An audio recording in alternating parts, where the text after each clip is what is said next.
你以为台积电的战争是几纳米打几纳米？错了，三星拿到特斯拉的订单，英特尔拿到苹果的评估资格，根本不代表台积电要完蛋。真正的战场早就不在你盯着的那个地方了。今天这个视频，我会彻底帮你拆掉所有关于半导体大战的错误认知。你会明白为什么台积电66.2%的毛利率能直接打穿所有唱衰的声音。你会看懂苹果、英伟达、特斯拉这些巨头一边喊着要分散供应链，一边又根本离不开台积电的真正原因。你还会看到这场被所有人误读的芯片战争最终的终局到底会走向哪里。更重要的是，你会学会怎么透过新闻标题和股价波动看到产业真正的底层逻辑。以后再看到任何关于半导体的新闻，你都不会再被带节奏。现在先问你一个问题，你觉得台积电最大的对手是英特尔还是三星？把你的答案和理由留在评论区，等你看完整个视频再回来看看自己的判断对不对。我见过的大多数人一看到某某公司拿到了某巨头的订单，就立刻跳出来说台积电不行了。每次看到这种说法，我都觉得特别好笑。你真的以为这些科技巨头找第二供应商是为了取代台积电吗？我们先看一组最硬的数据。台积电最新的财报显示，它的毛利率达到了66.2%，营业利率更是高达58.1%。你知道这个数字有多恐怖吗？整个半导体行业能做到毛利率超过40%的公司都屈指可数，而台积电直接干到了66%。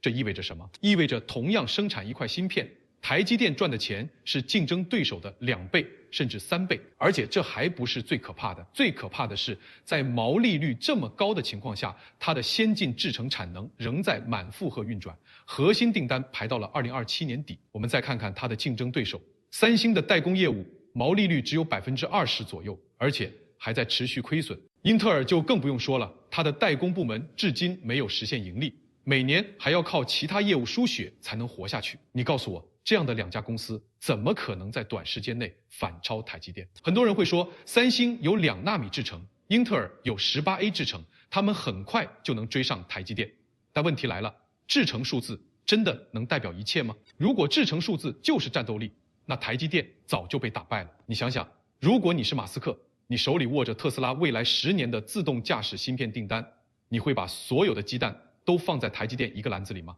当然不会。不是因为台积电不好，恰恰是因为台积电太好，好到如果它哪天出了任何一点问题，整个特斯拉的生产都会直接停摆。所以找三星根本不是因为三星的技术比台积电好，而是为了压价，为了分散风险，为了给自己买一份保险。苹果评估英特尔也是一个道理。你真的以为苹果会把 iPhone 的核心芯片交给英特尔吗？别开玩笑了，英特尔自己的18A 至乘良率都还没爬上来，苹果怎么可能拿自己最核心的产品去赌？他只是在告诉台积电，你看，我不是没有别的选择，你别给我报太高的价。但你猜最有意思的是什么？这些巨头一边疯狂找备胎，一边又把最先进、最赚钱的核心订单牢牢地攥在台积电手里。英伟达的 H100 芯片100%由台积电生产， H200 的晶圆制造也独家依赖台积电，仅部分封装订单分流给了三星。苹果的 M3 Ultra 也只有台积电能做出来。特斯拉最先进的 FSD 芯片最终还是会交给台积电。他们找三星和英特尔只是为了让谈判桌上多一个筹码，从来都不是为了真的取代台积电。说白了，客户从来不会把企业的生死完全交给一家公司，这是商业世界最基本的生存法则。很多人看不懂这一点，总觉得客户找了第2供应商就是第1供应商不行了。这种想法真的太天真了。我觉得这里最容易被忽略的地方是，这些巨头找备胎的行为反而证明了台积电的不可替代性。如果真的有公司能做出和台积电一样好、一样便宜的芯片，那他们早就把所有订单都转过去了，根本不会这么费劲的搞什么分散供应链。很多人到现在还觉得半导体的竞争就是比谁的制程更先进，谁能做出更小的晶体管。这个逻辑在10年前是对的，但在今天已经完全过时了。真正的战场已经从前端的制程转移到了后端的先进封装。你有没有发现现在的 AI 芯片一块比一块大？英伟达的 H100已经大到了接近光刻机能生产的极限尺寸。为什么会这样？因为 AI 需要的算力不是靠单个晶体管变小就能满足的，而是靠把更多的晶体管更多的高带宽内存全部封装在同一个芯片里，这就像拼乐高。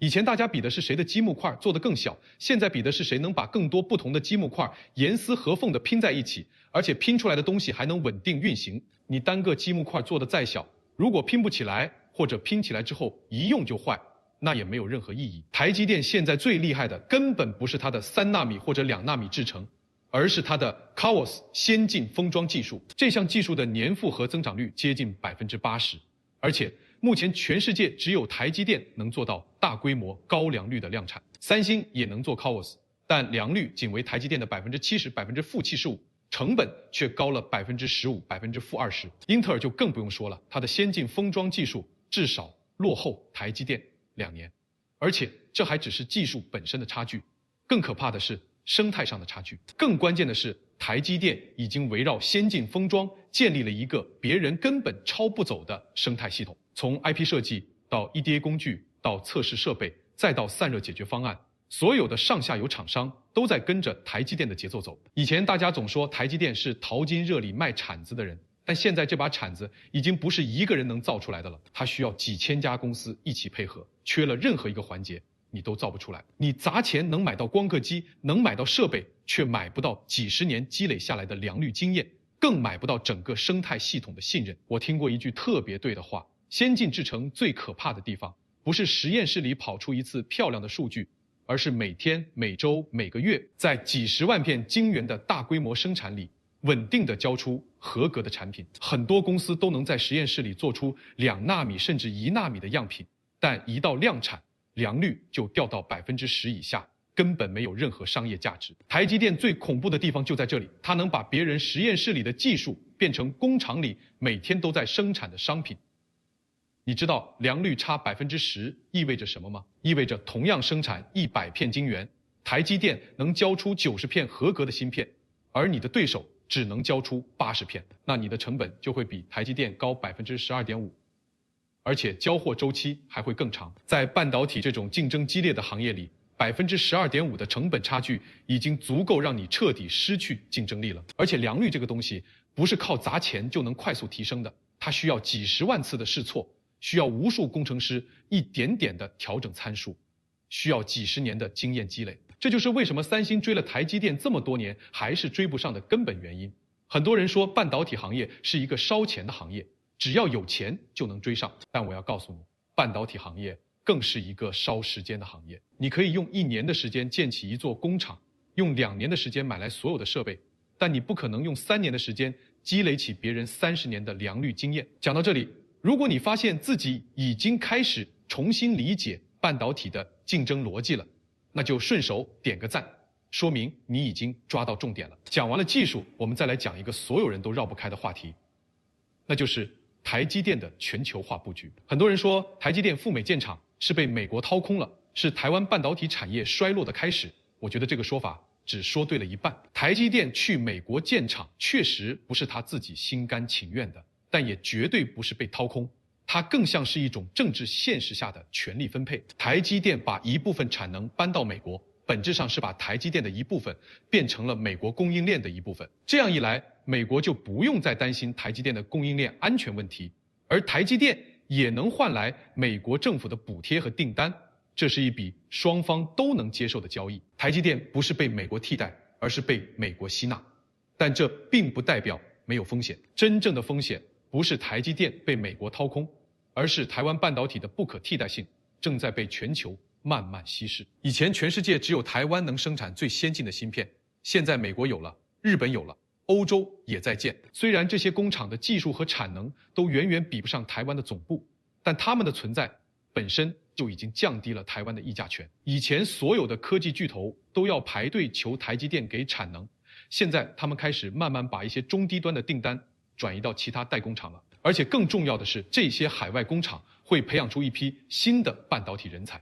10年以后，当这些人才成长起来，台湾半导体的人才优势也会慢慢被稀释。这才是台湾半导体产业真正的长期隐忧。你有没有发现一个很有意思的现象？以前大家讨论半导体只会讨论台积电，现在大家开始讨论英特尔、三星、革新，甚至还有一些新成立的代工厂。这本身就说明台积电的绝对垄断地位正在慢慢被打破。当然，这并不代表台积电会被打败。在未来10年甚至20年里，台积电依然会是全世界最先进的芯片代工厂，但它的议价权、它的不可替代性确实会慢慢下降。讲到这里，你应该已经明白了，台积电根本不会轻易输给英特尔或者三星，它真正的危机从来都不是来自于竞争对手，而是来自于它自己，因为它太强大了，强大到全世界所有的国家、所有的科技巨头都想分散对它的依赖，没有任何一个国家愿意把自己整个科技产业的命脉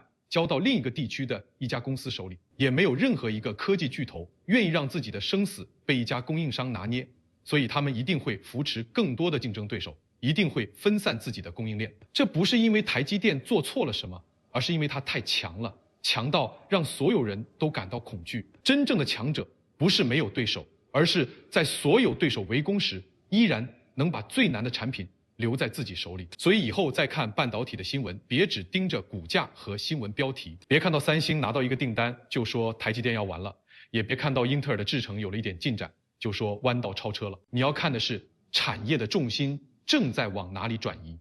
你要看的是谁掌握了下一代技术的标准，你要看的是谁能在这场漫长的马拉松里一直保持稳定的节奏。半导体这场战争从来都不是100米冲刺，而是一场背着几百亿美元资本开支跑的马拉松。很多人在起跑的时候冲得很快，但跑着跑着就跑不动了。只有那些能一直保持稳定节奏、能一直持续投入的公司才能跑到最后。台积电已经跑了30年，而且还在继续往前跑。它的对手换了一批又一批，从摩托罗拉到 IBM， 从德州仪器到联电，现在是三星和英特尔，但台积电依然站在那里，而且站得越来越稳。